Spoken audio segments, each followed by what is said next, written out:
It's one of the biggest gatherings of world leaders outside the UN General Assembly.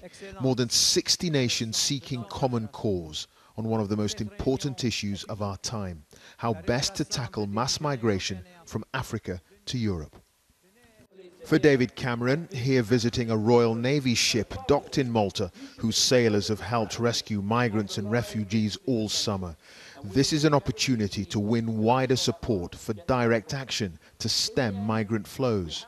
Now we need to do much more to smash the criminal gangs that are fueling this terrible trade in people, and also to break the link between getting on a boat and getting the chance to settle in Europe. But for African leaders, the traffickers are only part of the problem.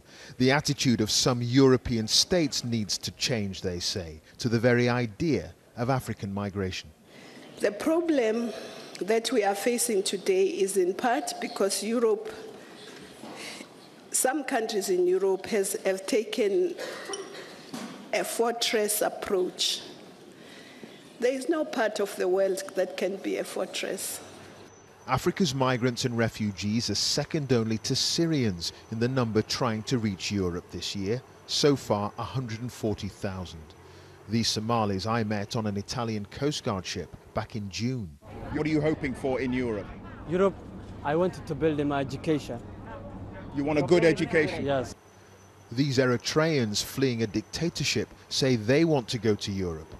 In Malta, African leaders will argue more legal routes for migration to the EU should be on offer.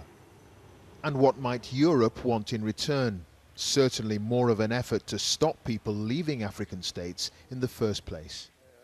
The UN's Deputy Secretary General told me the Malta summit is a crucial chance for both sides to see the other's point of view. To have an understanding for each other's position, I think, is probably the recipe to dealing with something that I think we will have to live with and need to live with in the future, namely in a globalized world, people moving across borders.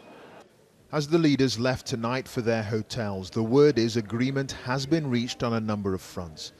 The Malta summit could go down in history as the place where Africa and Europe came together and bowed to an inevitable truth, that mass migration is here to stay. Clive Myrie, BBC News in Malta.